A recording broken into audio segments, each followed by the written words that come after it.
Bien-aimés frères et sœurs, vous connaîtrez la vérité et la vérité vous affranchira. Ça, c'est pas moi qui le dis, c'est la Bible qui le dit. Mais moi, je vous dis mieux. Vous connaîtrez la vérité historique, notamment celle de vos ancêtres kémites, et vous aurez une vision globale de ce que c'est que la vraie souveraineté politique. J'ajoute, vous reviendrez à la spiritualité africaine ancestrale et vous comprendrez les enjeux de l'indépendance économique. Et pour terminer, vous accepterez votre identité culturelle kémite et vous obtiendrez deux choses. La première, c'est la paix. La seconde, c'est le développement, à une condition. L'unité de toute l'Afrique noire, l'unité de tous les Noirs du monde entier. Otep à tous, bienvenue sur la chaîne des panafricanistes, par essence, par conviction et par excellence. Celle des citoyens kémites, par nécessité et obligation de combat.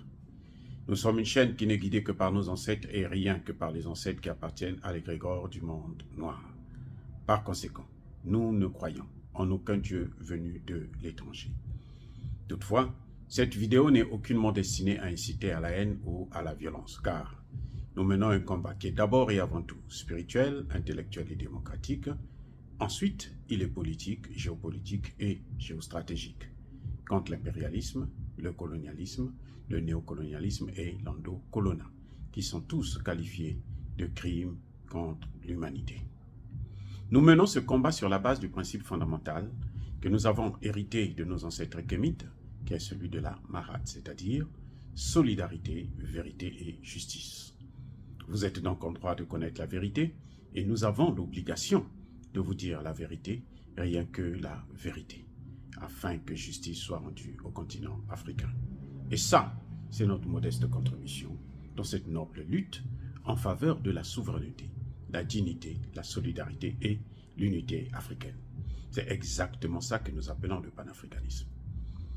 Bien-aimés frères et sœurs, la Chine s'affirme en tant que grande puissance.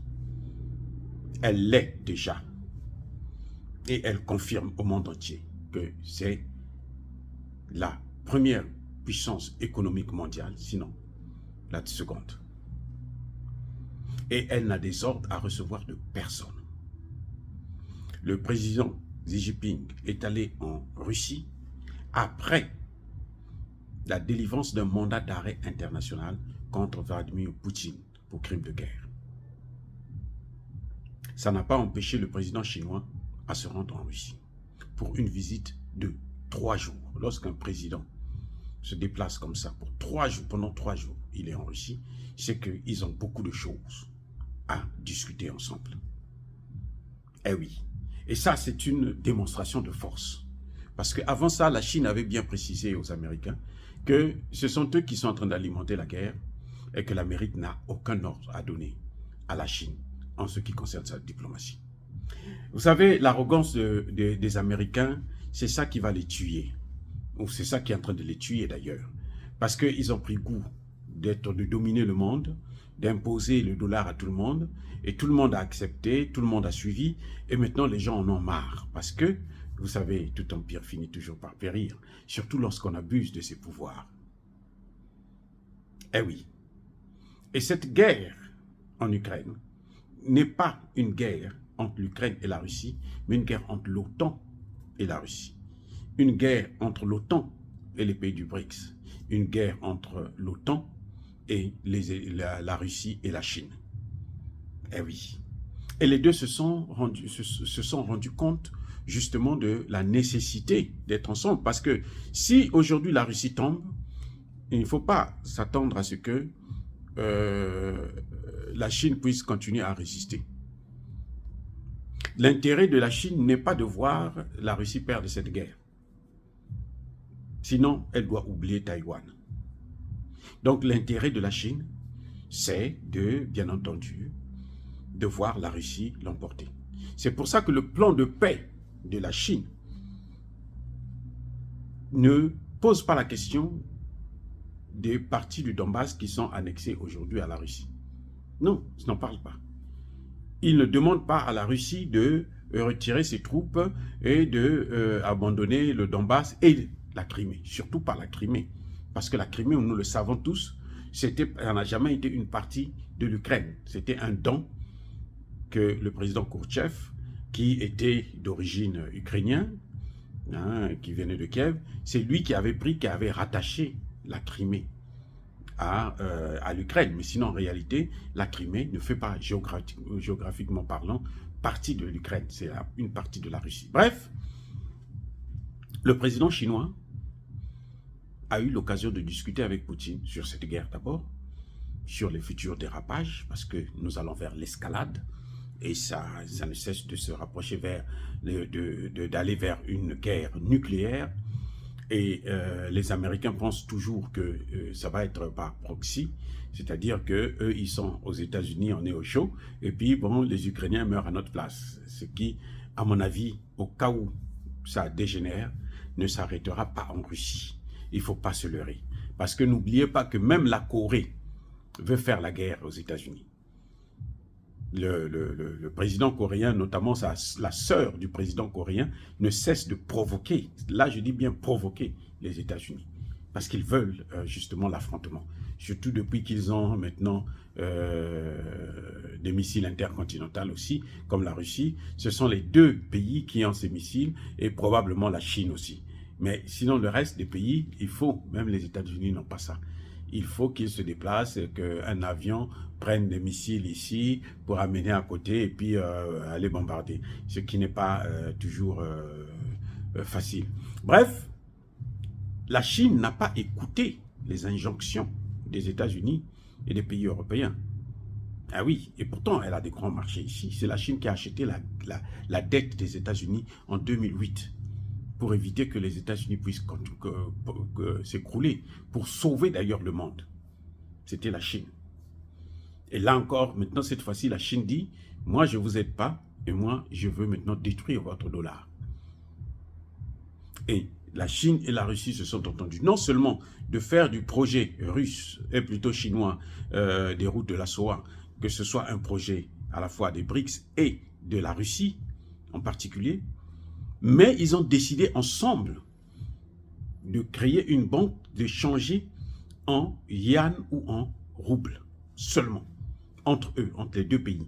Et nous savons qu'aujourd'hui, la Chine et la Russie sont de grands partenaires commerciaux, parce que la Russie est devenue l'un des premiers producteurs d'énergie pour la Chine. Donc, ce n'est pas par hasard. Et comme il y a le pétrole, ça concerne le pétrole et le gaz, eh bien, le pétrodollar peut oublier ses beaux jours et peut rentrer dans les casernes. Et c'est ça qui est dommage, que le président américain ne comprenne pas la nécessité d'apporter la paix, de se limiter, parce qu'en voulant trop gagner, on perd. Je suis aux États-Unis, donc j'apprécie beaucoup ce pays, j'apprécie la politique, mais je pense que on n'a pas le droit d'exagérer sur ses pouvoirs, sur sa force. Parce que quand on exagère sur sa force, là, les victimes de cette force vont toujours chercher des moyens pour s'affranchir. Et ils finiront par en trouver. Ils finiront par trouver des failles dans votre système. Parce que vous abusez de votre pouvoir. Et c'est ça que j'ai à reprocher aux États-Unis. On peut s'affirmer comme étant une grande puissance sans avoir besoin de massacrer les gens, de créer des guerres partout dans le monde, y compris en Afrique. L'Afrique n'est aucunement une menace pour les États-Unis. L'Afrique n'est pas une menace, on n'a pas d'armes nucléaires, on n'a même pas d'armée. Comment on va être une menace pour les États-Unis? Mais ils veulent quand même nous écraser. Ils veulent quand même nous faire disparaître carrément. On crée même des maladies, on envoie, on crée des faux vaccins, on envoie, parce on nous dit maintenant, nos législations, ce sont eux qui doivent rédiger les lois que nous devons prendre dans nos assemblées. Ils changent notre culture, ils disent, votre culture n'est pas bonne, il faut une nouvelle culture. Ça n'a aucun sens. Donc, je crois que la Chine est en train d'assumer le rôle de grande puissance et elle est en train de prendre la place des États-Unis. Et oui, parce qu'avant, quand les États-Unis arrivaient dans un pays, on savait que non, les États-Unis sont arrivés, puisque ce sont eux qui viennent avec l'argent, avec le dollar, ils vont investir. Mais maintenant, ceux qui viennent avec l'argent, ce n'est plus les États-Unis. Les États-Unis viennent avec les armes pour vous tuer. Ou ils viennent pour piller vos matières premières. La Chine, par contre, vient avec l'argent pour investir. C'est vrai que quand elle exploite les matières premières, elle les exploite sauvagement. Mais ça, c'est des choses que les gouvernements doivent négocier, discuter avec la Russie et la Chine pour que, notamment la Chine, ne puisse pas abuser de ses pouvoirs. Mais en tout cas, ce qui est certain, c'est que nous allons maintenant vers la dédollarisation. Parce que les accords économiques que la Chine vient de signer avec la Russie, notamment en ce qui concerne l'utilisation maintenant de la monnaie chinoise ou la monnaie russe dans leurs échanges commerciaux, aura un impact énorme sur le futur du dollar. Dire cela, c'est inciter à la haine ou à la violence, non. Yabakolerve, Yamalembe.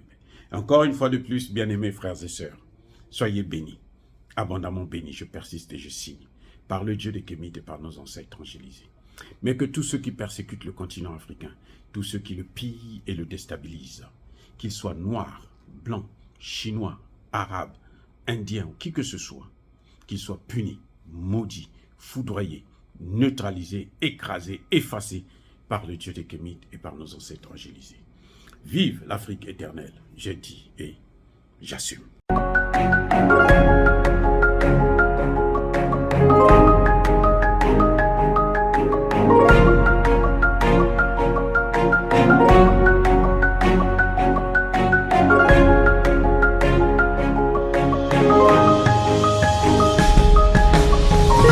Eux, ils marchent par la foi et non par la vue.